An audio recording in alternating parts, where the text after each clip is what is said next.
There's a special kind of arrogance that comes with a fake sense of power.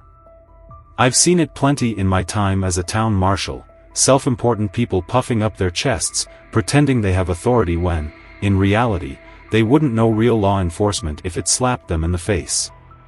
But nothing, and I mean nothing, prepared me for the moment when a group of wannabe HOA cops tried to arrest me in my own backyard.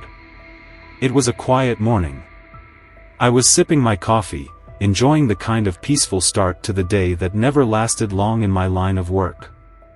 I caught a glimpse of movement in the reflection of my kitchen window and turned just in time to see 4 figures standing at the edge of my driveway. Matching black polo shirts, clip-on badges, oversized sunglasses, and the kind of overinflated confidence that only comes from being completely delusional. And, right in the middle, standing with her arms folded and her nose tilted up like she just smelled something foul, Karen. I sighed, taking one last sip of my coffee before heading for the door. The moment I cracked it open, she launched into her speech. "You are in serious violation of HOA regulations, and we are here to take action." I blinked, staring at her, waiting for a punchline that never came. Instead, she shoved a laminated paper in my face and continued. "You are under investigation for multiple infractions, including the unauthorized painting of your garage, the presence of an unregistered vehicle on your property, and," she paused dramatically, "inappropriate behavior toward community members." I had to bite the inside of my cheek to keep from laughing. The garage had been the same color since I moved in. The unregistered vehicle was my legally owned truck, parked in my own driveway. And inappropriate behavior? That just meant I didn't show up to the HOA's pointless monthly meetings. That's when she dropped the real bombshell. "Because you have failed to comply with prior warnings, the HOA is exercising its right to civil custody. We are here to escort you into temporary detainment until this matter is resolved." I blinked again. They wanted to arrest me. A guy standing behind Karen, beer belly stretching his shirt, clip-on radio strapped to his waist like he was starring in a bad TV show, stepped forward, pulling plastic handcuffs from his pocket. "We have our methods," he said, trying to sound tough. That's when I realized just how deep this insanity ran. They actually thought they had the power to detain me. I decided to play along for just a moment. "Interesting," I said, rubbing my chin. "And exactly how do you plan on arresting me?" Karen puffed up her chest. "The HOA has full authority over this neighborhood." Her goons nodded like synchronized parrots, their expressions full of misplaced confidence. I sighed and took a step back. Then, in one smooth motion, I pulled out my wallet and flipped it open, revealing my badge. Karen's smugness vanished instantly. "Good to know you think you can make arrests," I said, my voice calm but firm. "Because right now, you're committing multiple crimes, including impersonating law enforcement and attempted kidnapping." The silence that followed was instantaneous. Karen's face lost all color. One of her goons started sweating. Another took a tiny step backward, as if he suddenly remembered he had somewhere else to be. Karen tried to recover, her voice cracking. What are you implying?" I crossed my arms. "I'm implying that unless you and your little police force get off my property in the next 5 seconds, I will arrest every single one of you." Sweat trickled down one of the guys' foreheads. Karen's hand trembled slightly around her laminated paper. And then, like rats fleeing a sinking ship, they started stepping back, mumbling pathetic excuses. But before she turned to leave, Karen narrowed her eyes at me. "This isn't over," she hissed. She had no idea how right she was. The next morning, I woke up to something missing. My trash cans were gone. At first, I thought maybe the wind had knocked them over or some kids had decided to mess around, but when I stepped onto my porch and looked across the street, I saw her. Karen. Arms folded, chin raised, and wearing the same smug expression as the day before. That's when it clicked. I turned my head, scanning the street. Every other house had their bins lined up neatly on the curb, except mine. She had taken them. I took a deep breath, exhaling slowly. This was a petty move, but I expected nothing less. Still, I wasn't about to let her get under my skin, not over some garbage cans. But that was just the opening move in her little game. When I checked my mailbox, I found an official-looking letter stamped with the HOA logo. The moment I unfolded it, I knew exactly what it was. The list of penalties was almost laughable. According to the HOA, I was now white heavy checkmark banned from using neighborhood waste disposal services. White heavy checkmark prohibited from parking my vehicle in my own garage. White heavy checkmark ordered to attend a mandatory behavioral review meeting. At the bottom, in bold print, was a final warning: failure to comply will result in further enforcement action. I ripped the paper in half right there and let the pieces fall to the ground. If Karen wanted to annoy me, she was going to have to try a lot harder. And, of course, she did. That afternoon, I ran a few errands in town. When I pulled back into my driveway, I noticed something odd. A bright orange cone stood in the middle of the pavement. Next to it was a plastic notice stapled to a wooden stake, as if it were some official city warning. I climbed out of my truck, walked over, and read the words written in bold letters. Garage closed by order of the HOA. I let out a short laugh, shaking my head. She was unbelievable.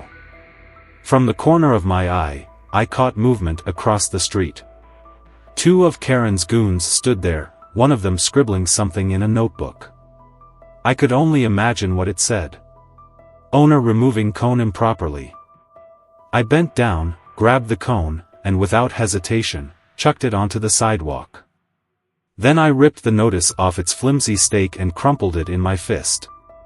It wasn't even 2 minutes before Karen came marching toward me, her face red with rage. "You can't remove that," she screeched, stopping just short of my property line, as if some invisible force field was stopping her from stepping onto my land. I held up the sign. "Oh, can't I? In my own driveway?" Her nostrils flared as she jabbed a manicured finger at the crumpled notice. That was an official HOA sanction. You can't just ignore community rules. I exhaled through my nose, resisting the urge to laugh in her face. "Karen, you don't have the authority to ban my garage. In fact, you don't have the authority to do anything except annoy me." Her mouth opened, then snapped shut like a fish out of water. For a moment, she just stood there, fuming. I turned and headed inside, slamming the door behind me before she could come up with another ridiculous argument. But I should have known, she wasn't done yet. The next day, while I was working at the station, my phone buzzed. A text from Hank Lawson, one of the few neighbors who wasn't drinking Karen's Kool-Aid. "Dude, the police are at your house. 2 patrol cars. They said they got a report about a man with a gun on your property." I felt my blood turn to ice for half a second before reality kicked in. I was the man with the gun. And I already knew exactly who was behind the call. I grabbed my keys, got in my truck, and sped home. When I pulled into my street, sure enough, 2 squad cars were parked right in front of my house. And standing next to them, talking to the officers, playing the role of concerned citizen, was Karen. She was laying it on thick, her hands clasped together as she spoke in hushed, dramatic tones. If I didn't know better, I would have believed she was genuinely afraid for her safety.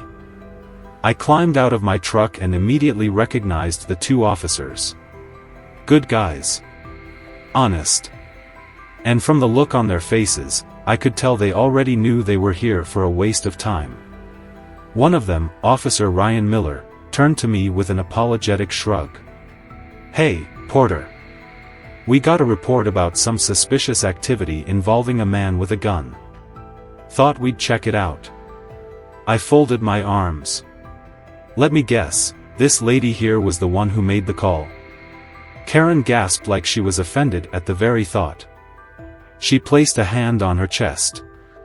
I only reported what I heard. Some of us actually care about community safety. The officers exchanged glances. They weren't buying a word of it. Officer Miller sighed and turned back to me. Since there's no real threat, we'll just register it as a false report.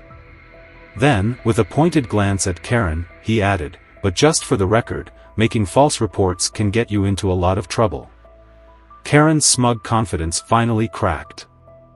Her face turned red, and for the first time, she actually looked nervous. She opened her mouth to argue, but nothing came out. The officers didn't waste any more time. They gave me a quick nod and headed back to their squad cars. And just like that, Karen's second attempt to ruin me had failed. But I could already tell, she wasn't finished yet. And the next time she came at me, she was going to go even further. I should have known Karen wouldn't take the police warning seriously. Most people, after being caught filing a false report, would have had the sense to back off, maybe lay low for a while. But Karen? No. She doubled down. 2 days after the failed man with a gun stunt, I woke up to the sound of barking. Not just any barking, Buddy's barking. Buddy was Mrs. Edna Whitmore's service dog, a golden retriever that had been by her side for years. He was gentle, obedient, and trained to help her navigate her home. But the sound I heard that morning wasn't the relaxed woof of a dog greeting the day, it was panicked. I threw on a shirt and stepped outside just in time to see 2 animal control officers standing at Mrs. Whitmore's front door. Buddy was on a leash, straining toward his owner, while one officer held his collar, trying to lead him away. And there, standing a few feet away, arms folded and wearing her signature smug expression, was Karen. I felt my stomach drop. Mrs. Whitmore, frail and barely 5 feet tall, was pleading with them. Please, he's my service dog. He's never hurt anyone. This has to be a mistake. One of the officers sighed. Ma'am, we received a report that this dog is a dangerous, unregistered animal. The HOA president confirmed the complaint. I turned my head so fast I nearly gave myself whiplash. Karen was recording the whole thing on her phone, trying to pretend like she wasn't the one who set it all in motion. That was it. I strode across the street, coming to a stop between Mrs. Whitmore and the officers. This is a legally registered service animal. Who exactly made the complaint? One of the officers hesitated, but before he could answer, Karen spoke up. I did, she said, tilting her chin up. We have rules in this community, Marshal. No unregistered animals. No aggressive breeds. That dog is a liability. I looked at Buddy, a dog who wouldn't hurt a fly, standing there, confused and whining for his owner. I turned back to Karen, rage simmering just beneath my skin. Buddy isn't just registered, I said, pulling out my phone. He's protected under federal law. Which means this isn't just an HOA overreach. I turned to the animal control officers. If you remove him, you're looking at a violation of the Americans with Disabilities Act. You prepared to take that risk? Both officers hesitated. Karen, however, doubled down. This is a private neighborhood, and we have the right to set our own standards. That dog is a nuisance. That's when I heard a click. I turned my head and saw Hank Lawson standing at the edge of his driveway, his phone raised. Recording? I asked. Oh yeah, he said with a smirk. Got her whole confession. Karen's face drained of color. You can't. I turned back to the animal control officers. If you take that dog, this video goes online. Let's see how the public reacts to an HOA illegally removing an elderly woman's service animal. They didn't need any more convincing. The officer still holding Buddy's leash let go and took a step back. Ma'am, he said to Mrs. Whitmore, we apologize for the misunderstanding. Buddy isn't going anywhere. Mrs. Whitmore burst into tears of relief, kneeling down to wrap her arms around her dog. Karen, realizing she'd lost, turned on Hank with fire in her eyes. "If you post that video, I'll sue you for defamation." Hank just smiled. "Good luck with that." The animal control officers left. Karen, seething, stormed back into her house, slamming the door so hard the windows rattled. But Hank? He did exactly what he promised. The video went online. And it went viral. Within hours, it had thousands of views. By the next morning, it had millions. And that's when everything started to unravel for Karen. The local news picked up the story. People across the country started talking about it. Viewers dug deeper into Karen's HOA abuses. Then came the real hit. Someone dug into HOA financial records. And guess what? Turns out Karen had been fining residents and pocketing the money. She wasn't just power-hungry. She was corrupt. And now? She was under investigation. For the first time, Karen wasn't in control. And I had a front-row seat to watch her world come crashing down. The fallout from Karen's service dog stunt was still rippling through the neighborhood when she decided to go nuclear. Any rational person, after being exposed in a viral video, publicly humiliated, and now under investigation for HOA financial fraud, would have backed off. But Karen wasn't rational. She was desperate. And desperate people? They make mistakes. The fake home violation scheme. I was just finishing up my shift at the station when I got a call from an unknown number. Normally, I let those go to voicemail, but something told me to pick up. "Deputy Porter," I answered. The voice on the other end was tense. "Sir, this is Inspector Tom Delaney from the County Compliance Office. We've received a report that your home has serious structural violations, unauthorized renovations, and a possible pest infestation. We need to perform an immediate inspection." I sat there for a moment, staring at my dashboard, letting the words settle in. Structural violations? Pest infestation? Immediate inspection? And then it hit me. I let out a slow exhale. Let me guess. This complaint came from Karen Thompson, didn't it? A long pause. Then Delaney sighed. The name was redacted, but, yeah. Off the record? It was your HOA. I rubbed my temples, barely holding back a laugh. She was really trying everything. "All right," I said, checking the time. "I'll be home in 10. Come inspect whatever you need to." By the time I pulled into my driveway, 2 county enforcement vehicles were already parked outside. And, of course, Karen was standing across the street, watching. She wasn't even trying to be subtle. Arms folded, phone in hand, pretending like she wasn't dying to see them slap a violation notice on my door. The lead inspector, Tom Delaney, stepped forward as I climbed out of my truck, clipboard in hand. "Apologies for the short notice, Deputy. We're required to investigate formal complaints, even when," he glanced at Karen, lowering his voice, "they're obviously bogus." I chuckled. I get it. Let's get this over with. The inspection that blew up in Karen's face. For the next 2 hours, the inspectors went over every inch of my house. They checked the foundation. Measured the structure. Looked at electrical work, pipes, and even went into my attic to check for the alleged pest infestation. Meanwhile, I stood outside, arms crossed, watching Karen vibrating with excitement. She was waiting for the moment they'd find something. But that moment never came. When the inspectors finally finished, Delaney shut his clipboard, turned to me, and shook his head. "No violations. Not one." Karen's face dropped. I smirked. "So you mean to tell me that this complaint was completely false?"